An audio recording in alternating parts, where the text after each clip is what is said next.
Comment choisir un coach? Comment choisir un thérapeute? Comment éviter ce que l'on appelle charlatan?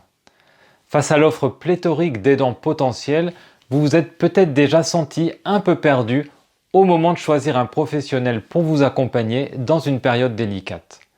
Je vous propose dans cette vidéo des pistes originales qui vous aideront à faire ce choix. Et je vous invite à bien visionner cette vidéo jusqu'à la fin, car ma dernière proposition contre-intuitive est, je pense, la plus importante.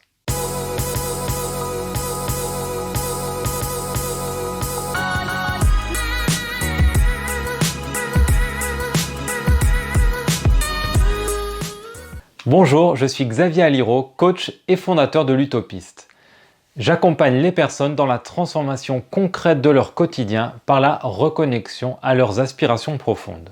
Je publie sur ma chaîne une vidéo par semaine, alors avant d'écouter la suite de cette vidéo, je t'invite à cliquer sur le bouton s'abonner, c'est gratuit, c'est un petit coup de pouce que tu me donnes et surtout cela te permettra de ne pas rater les prochaines vidéos. Et pour recevoir chaque semaine la fiche synthèse de ma dernière vidéo, je t'invite à cliquer sur le lien dans la description.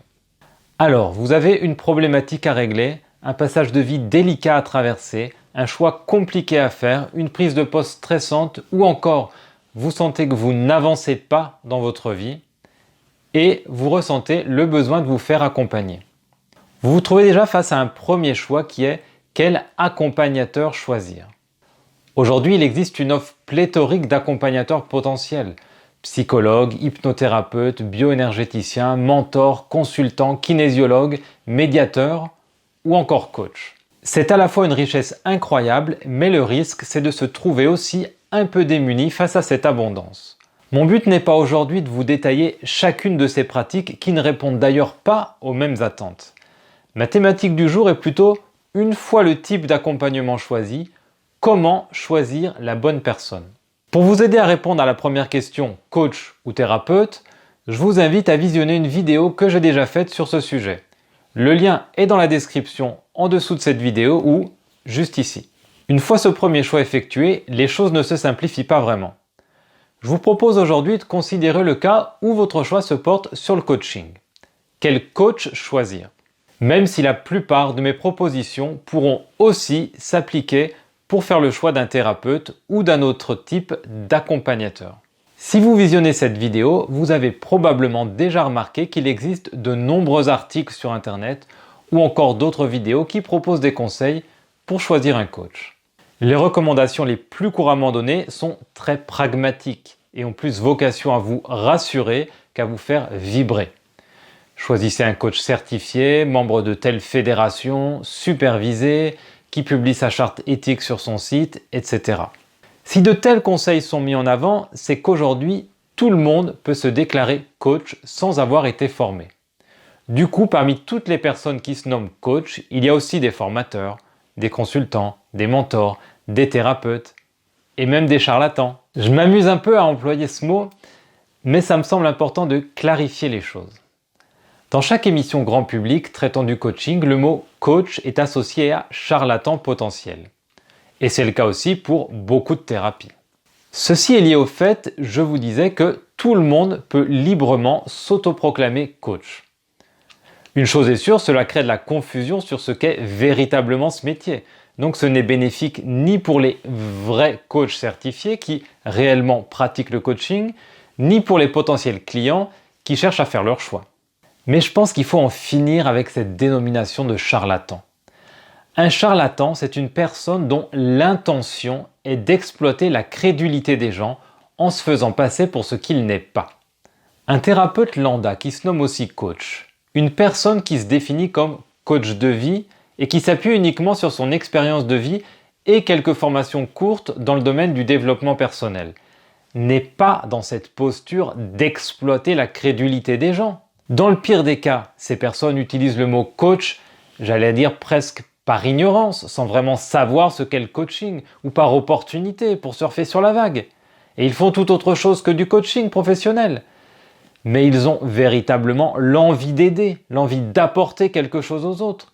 Donc je pense qu'on aurait tous à y gagner d'arrêter d'associer coaching et charlatanisme. Donc selon moi, si vous voulez réellement goûter à ce qu'est cette discipline, le coaching, oui, attachez-vous à vérifier la formation et la certification de votre futur coach.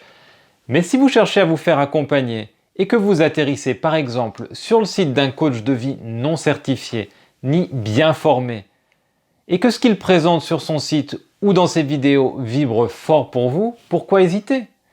Vous ne ferez certainement pas de coaching dans son sens premier, mais si son message résonne fort pour vous, c'est peut-être que vous avez un bout de chemin à faire avec lui ou elle. Bon, j'ai bien conscience que je prêche pas du tout pour ma paroisse en vous disant ça. Moi qui me suis formé au coaching et qui suis passionné par l'essence même du coaching pur. Mais ça me semble tellement important.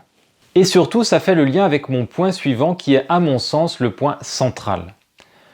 Que ressentez-vous lorsque vous entrez en contact avec un coach? Ne serait-ce pour commencer que par le biais de son site internet, de ses articles de blog ou encore de ses podcasts ou vidéos. Ce ressenti est selon moi un bon indicateur de la façon dont vous êtes réceptive ou réceptif à l'énergie transmise par le coach. Y a-t-il une résonance entre la fréquence de votre énergie et ce que vibre le coach? Pas facile de répondre à cette question, surtout lorsque la relation n'est pas encore en tête-à-tête. Mais une façon relativement simple de l'aborder est de se focaliser sur son propre corps. Je vous invite à vous poser la question suivante. Qu'est-ce que je ressens dans mon corps quand je lis les écrits de ce coach ou quand je l'écoute parler sur une vidéo? Est-ce que j'ai le rythme cardiaque qui s'accélère? Est-ce que je bâille? Est-ce que je me sens dynamisé, inspiré ou au contraire découragé, pris de haut? Est-ce que je ressens de l'envie? Est-ce que je ressens du doute? Est-ce que je souris? Ma proposition est donc d'écouter son corps et de lui faire confiance. Et ne me dites pas que vous ne savez pas écouter votre corps. Tout le monde sait faire ça, sans exception. Ne pas oublier que le coaching est avant tout une rencontre, une relation humaine. Quand vous avez rencontré votre compagne, votre compagnon, qui vous a dirigé vers lui ou elle? Votre corps. Quand vous vous êtes fait des amis en soirée, au boulot, à l'université, pourquoi vous êtes-vous dirigé vers telle personne plutôt qu'une autre? Votre corps. Vous n'y êtes pas allé en mode analyse en faisant la liste des diplômes et expériences passées de la personne en face. Du moins, j'espère pour vous. Enfin, je voulais aborder mon dernier point. Faut-il choisir un coach qui me ressemble? Enfin, pas à moi, je veux dire à vous.